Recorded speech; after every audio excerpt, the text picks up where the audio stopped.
قال النبي صلى الله عليه وسلم من تشبه بقوم فهو منهم. علي بن أبي صالح قال كنا في وليمة فجاء أحمد بن حنبل فلما دخل نظر إلى كرسيه في الدار عليه فضة فخرج فلحقه صاحب الدار فنفض يده في وجهه وقال زي مجوس.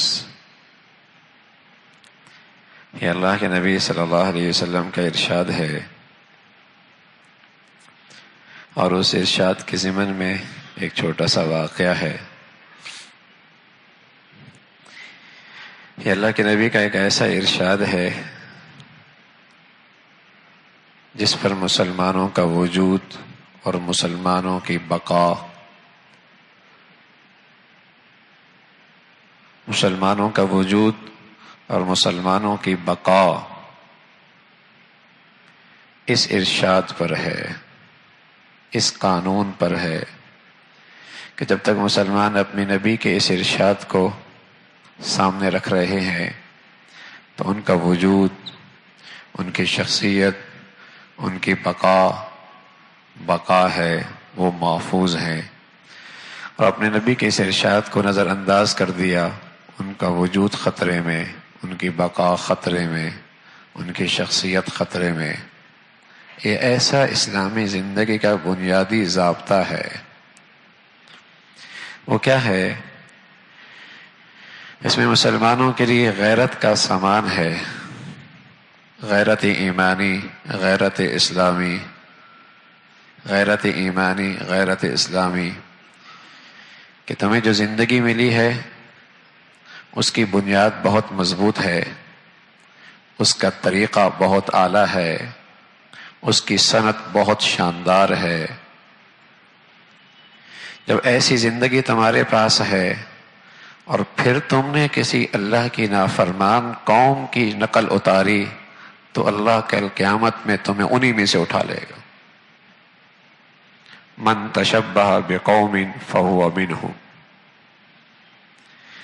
اور مسلمان اس کا اظہار دن میں نہ جانے کتنی مرتبہ کرتا ہے کہ اللہ مجھے ان کے مشابہ نہیں بننا، مجھے ان جیسا نہیں بننا، مجھے ان جیسی زندگی نہیں اختیار کرنی۔ نہ جانے دن میں مسلمان یہ بات کتنی مرتبہ کہتا ہے۔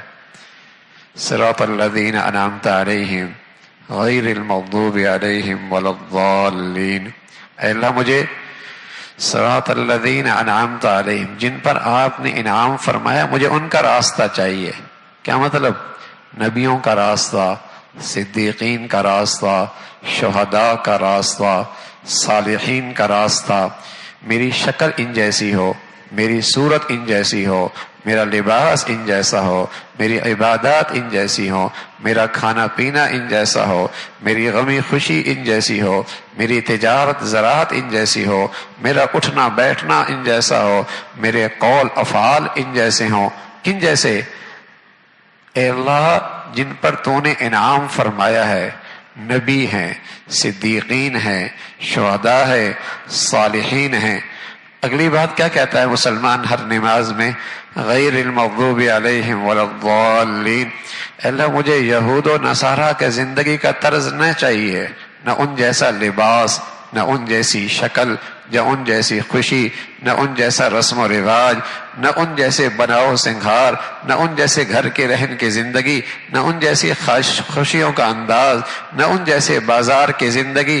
اے اللہ مجھے وہ زندگی چاہیے جو تیرے پیاروں کی ہے، تیرے دشمنوں کی زندگی مجھے نہیں چاہیے۔ دنیا میں دو قومیں ہیں جو اللہ نے تقسیم کی ہے، فَمِنْكُمْ کافر وَمِنْكُمْ مُؤْمِن۔ بس ایک ایمان والے، ایک کافر۔ یہ ایک تقسیم ہے جو اللہ نے کر رکھی ہے، کافر اور مومن۔ کفر کی زندگی کی بنیاد نفس پرستی پر ہے، مفاد پرستی پر ہے، دنیا پرستی پر ہے، جاہ پرستی پر ہے، سوسائٹی پرستی پر ہے، زمانہ پرستی پر ہے۔ اور مسلمان اور ایمان کی زندگی کی بنیاد جو اللہ نے رکھی ہے وہ خدا پرستی پر ہے، وہ خدا پرستی پر ہے، اللہ کی رضا پر ہے۔ بس دو ہی زندگی ہیں، ایک خدا پرستی کی زندگی اور ایک کفر کی زندگی۔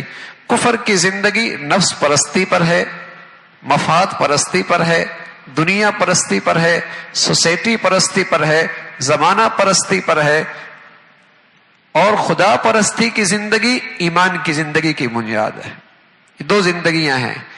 اب اللہ اور اللہ کے رسول کی غیرت برداشت نہیں کرتی کہ ہو تو خدا کا پرست، خدا پرستی کی زندگی والا، اور پھر زندگی کا نقشہ اختیار کرے ان کی جو خود غرض ہیں، مفاد پرست ہیں، نفس پرست ہیں، جاہ پرست ہیں، دنیا پرست ہیں، بلکہ اللہ کے لعنت کے مستحق ہیں۔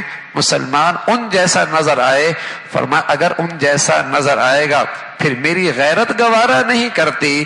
من تشبہ بقوم فہو منہم، جو جنہی کی شکل اختیار کرے گا میں قیامت میں انہی میں سے اٹھاؤں گا۔ وَمَن يَتَوَلَّهُم مِّنكُمْ فَإِنَّهُ مِنْهُمْ، جو ان سے یاریاں لگائے گا دل و جان سے پھر قیامت میں انہی میں سے اٹھایا جائے گا۔ یہ ایک ایسا ضابطہ ہے، دنیا میں جہاں بھی مسلمانوں نے اس ضابطے کو زندگی میں سامنے رکھا وہ محفوظ رہے۔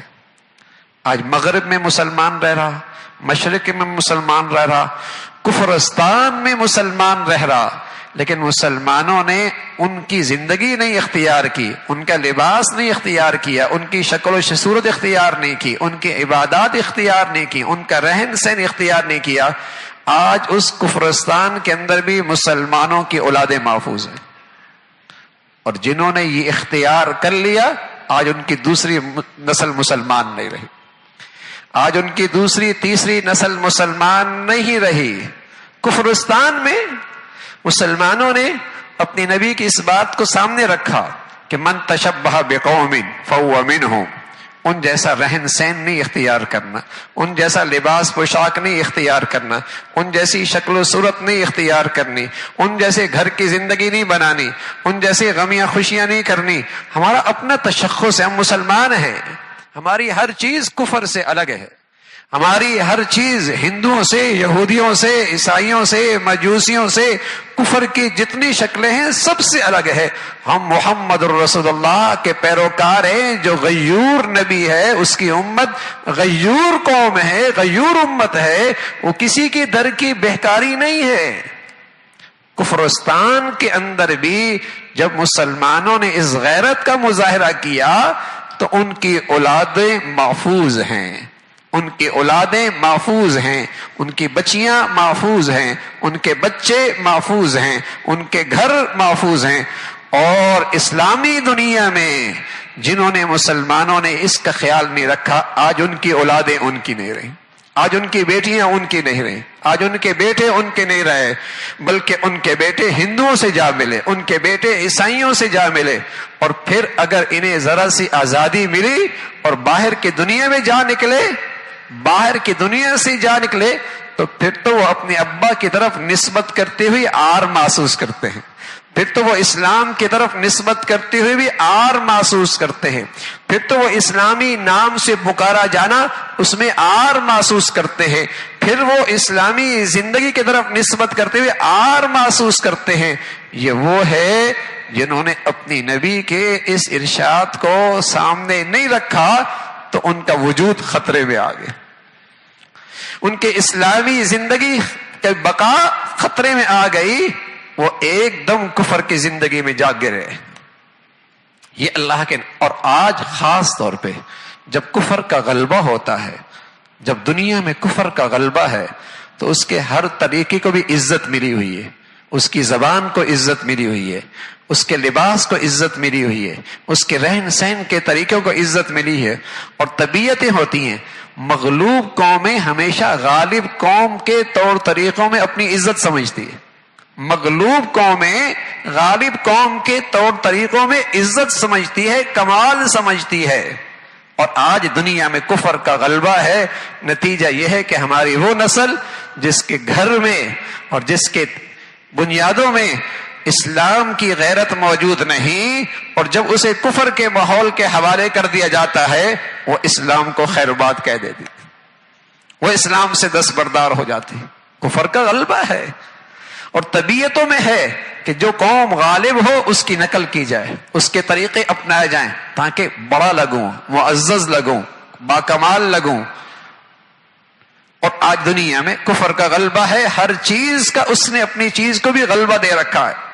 اور مسلمان جو اندر سے خالی ہے، جسے یہ نہیں پتا کہ اس کا دین کہاں سے آیا، کتنا اعلیٰ ہے، کتنی اس میں عزت ہے، اس کی بنیاد کیا ہے، اس کی سند کیا ہے، جسے یہ کچھ نہیں پتا، وہ کفر کے ان طور طریقوں سے اتنا متاثر ہوتا ہے کہ سر سے لے کر پاؤں تک بس اوقات کہیں سے نہیں لگتا کہ یہ لا الہ الا اللہ محمد رسول اللہ کا پیروکار، کہیں سے نظر نہیں آتا. اور ان کی ہر شناخت اس کے جسم پہ آتی ہے، کانوں میں نظر آتی ہے، ہاتھوں میں نظر آتی ہے، بدن میں نظر آتی ہے، آنکھوں میں نظر آتی ہے، چہرے پہ نظر آتی ہے، سر کے بالوں پہ نظر آتی ہے. کفر کی ہر شناخت نظر آئے گی اور محمد رسول اللہ کی شناخت اس کے پورے جسم میں کہیں بھی نظر آئے گی.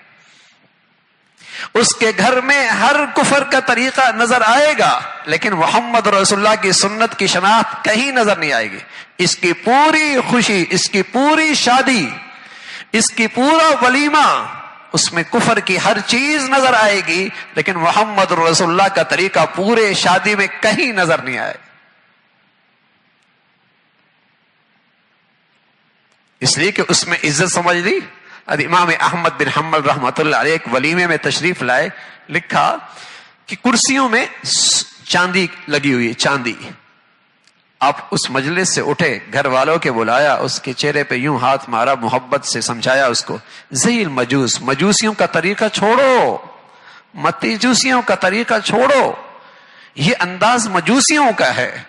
ہندوؤں کا طریقہ موجود، عیسائیوں کا طرز زندگی موجود، یہودیوں کی نقالی موجود، مجوسیوں کے زندگی کے نقشے موجود، اور محمد رسول اللہ صلی اللہ علیہ وسلم کی زندگی کہیں نظر نہیں آتی. نتیجہ یہ ہے میرے عزیزو، نتیجہ یہ ہے من تشبہ بقوم فہو منہم، جو جس قوم کی مشابہت اختیار کرے گا وہ اسی میں سے ہو جائے گا، اسی میں سے ہو جائے گا. چونکہ کفر کی زندگی آج غالب ہے، اس میں آج یہ عزت سمجھتا ہے، اس میں اپنی کامیابی سمجھتا ہے، اس میں اپنے لیے کمال سمجھتا ہے، اس میں اپنے لیے نجات سمجھتا ہے، اس میں یہ فخر کرتا ہے.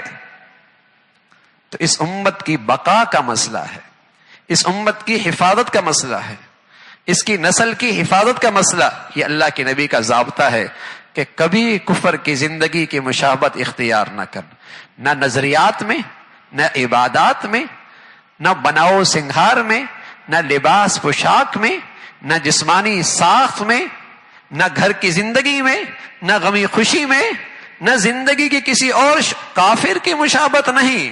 اللہ کے نبی ہیں. یہودی اللہ کے نبی سے کہا کرتے تھے رائنا، ذرا آپ ہماری طرف توجہ فرمائیں. ایک کلمہ ہے نا ان کے، یہ کلمہ ان کے ہاں یہ کلمہ استعمال تھا، رائنا، آپ ذرا ہماری طرف توجہ فرمائیں. یہودی کہا کرتے تھے، قرآن میں موجود ہے یہ. اللہ نے منع کر دیا، آپ نے یہودیوں کے اس کلمے کو بھی اختیار نہ کرنا، آپ اس کلمے کے بجائے یہ کلمہ استعمال کریں، انظرنا، آپ ذرا ہماری طرف توجہ فرمائیں. سبحان اللہ. وہ ایک کلمہ جو یہودی کہہ رہے، اللہ نے مسلمانوں کو منع کر دیا یہ نہیں کہنا، آپ کہہ دیں انظرنا، آپ ہماری طرف توجہ فرمائیں. رسول اللہ صلی اللہ علیہ وسلم مدینہ منورہ تشریف لائے تو وہاں 2 خوشیوں کے دن منائے جاتے تھے، 2 خوشیوں کے دن جو زمانہ جاہلیت سے چلے آ رہے تھے. حضور علیہ الصلوۃ والسلام نے فرمایا یہ 2 دن کیا ہیں؟ کہ یا رسول اللہ یہاں یہودی مناتے ہیں، پرانا سلسلہ چل رہا ہے، 2 یہ خوشی کے دن ہیں. فرمایا میں تم کو اس سے بہتر دن دیتا ہوں، ایک عید الفطر ہے، عید الاضحیٰ ہے. ہم غیور قوم ہیں، ہمارا اپنا تشخص ہے، ہمارے اپنے خوشیوں کے انداز ہیں، ہمارے اپنے طور طریقے ہیں، ہمارے پاس اپنے کھانے پینے کے انداز ہیں، ہمارے پاس اپنے لباس پوشاک کا طریقہ ہے، ہمارے پاس اپنے اٹھنے بیٹھنے کے طور طریقے ہیں، ہمارے پاس اپنے گھر سنوارنے کا انداز ہے، ہمارے پاس اپنا تجارتی معاشرتی نظام ہے. ہم اللہ کے دشمنوں کی نقل کیوں کریں؟ یہ تو غیرت کے بھی خلاف ہے. جو میری ماں کا دشمن، میرے باپ کا دشمن، میں اس کے طور طریقے پسند نہ کروں، اور جو میرے اللہ اور اللہ کے رسول کا دشمن ہے، یہ تو مسلمان کی غیرت کے بھی خلاف ہے کہ ان کے طور طریقوں کو اختیار کرے۔ ہاں، اسلامی دنیا میں کوئی کافر رہتا ہے، اسلامی دنیا میں کوئی کافر رہتا ہے، مسلمان کے ذمے فرض ہے جیسے کسی مسلمان کی جان، مال، عزت، آبرو کی حفاظت فرض ہے، ایسی اس غیر مسلم کی جان، مال، عزت، آبرو کی حفاظت فرض ہے۔ یہ اسلام کا حکم ہے، لیکن یہ مطلب نہیں کہ اس کے مذہبی طور طریقوں میں شامل ہو جائے، اس کے مذہبی رسوم میں شامل ہو جائے، اس کی عبادات میں شریک ہو جائے، اس کی طرز زندگی میں اپنانے لگ جائے اس جیسی یہ تو حرام ہے، یہ تو اپنی نبی سے بغاوت ہے، یہ اپنے نبی سے بغاوت ہے، یہ اپنے نبی پر عدم اعتماد کا انداز ہے کہ نبی کی زندگی اس قابل نہیں کہ مجھے والعیاذ باللہ اس میں عزت مل سکے، میں اس میں کامیاب ہو سکوں۔ کافروں کے ساتھ اگر اسلامی دنیا میں رہ رہے ہیں، ان کے ساتھ اخلاق سے برتاؤ ہے، ان کی جان، مال، عزت، آبرو ایسی قیمتی ہے جیسے مسلمان کی قیمتی ہے، لیکن اس کے مذہبی طور طریقے، اس کی زندگی کا انداز مسلمانوں کی زندگی کا انداز الگ ہے، اس لیے اس سے مسلمانوں کی نسلوں کی حفاظت ہے۔ تو یہ اللہ کے نبی صلی اللہ علیہ وسلم کا جو ارشاد ہے، من تشبہ بقوم فہو منہم، اور ایک اور بات بھی اس میں سمجھائی، اگر تمہاری مشابہت نیک لوگوں کے ساتھ ہوگی، پرہیزگار لوگوں کے ساتھ ہوگی، متقی لوگوں کے ساتھ ہوگی، صلحاء کے ساتھ ہوگی، تمہارا لباس، تمہارے سر کے بال، تمہارا اٹھنا بیٹھنا، تمہارا کھانا پینا، تمہارے خوشیوں کے طور طریقے نیک لوگوں کی طرح ہو جائیں گے، اللہ تمہیں کل نیک لوگوں میں اٹھا لیں گے۔ المرء مع من احبہ، آدمی جس سے محبت کرتا ہے قیامت میں انہی کے ساتھ اٹھایا جائے گا۔ اللہ میں ان جیسا تو نہیں ہوں جیسے نیکوکار راتوں میں اٹھتے ہیں، تیرے سامنے آہو زاری کرتے ہیں اور لمبی لمبی فریادیں کرتے ہیں، میں تو ان جیسا نہیں کر سکتا۔ ہاں، میرا دل یہ ضرور گواہی دیتا ہے کہ میرے دل میں ان کی محبت، عقیدت، عظمت بہت ہے، تو اللہ کل قیامت میں اسے اپنی عملی کمزوریوں کے باوجود ان نیک لوگوں کے ساتھ اٹھا لیں گے۔ المرء مع من احب۔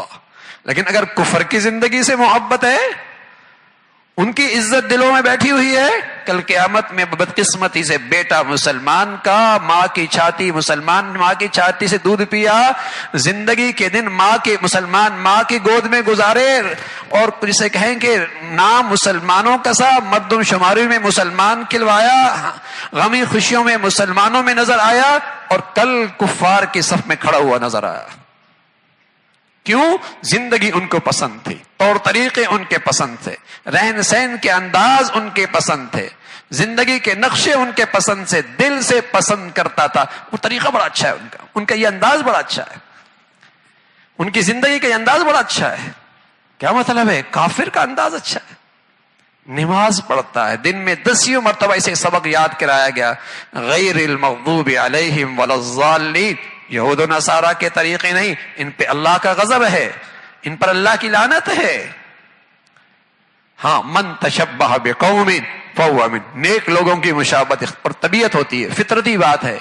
آدمی جس کا مشابہت اختیار کرتا ہے، آدمی کو اس کی طرف میلان بھی ہونے لگتا ہے، اس کی طرف میلان بھی ہونے لگتا ہے، دلی طور پہ آدمی ان کی طرف مائل بھی ہونے لگتا ہے۔ نیک لوگوں سے، متقی لوگوں سے، پرہیزگاروں سے، خوف خدا رکھنے والوں کا اگر مشابہت اختیار کرے گا، ان کی طرف میلان بھی ہونے لگتا ہے۔ رسول اللہ صلی اللہ علیہ وسلم نے تو یہاں تک فرمایا، لعنت فرمائی ہے اللہ نے ان مردوں پر جو عورتوں کی مشابہت اختیار کرتے ہیں، اور لعنت فرمائی ہے ان عورتوں پر جو مردوں کی مشابہت اختیار کرتے ہیں۔ جنس نظر نہیں آ رہا، مرد کون ہے، عورت کون سی؟ مرد کی اپنی شخصیت ہے بھائی، عورت کی اپنی شخصیت ہے، اسلام نے عورت کی اپنی شخصیت بنائی ہے۔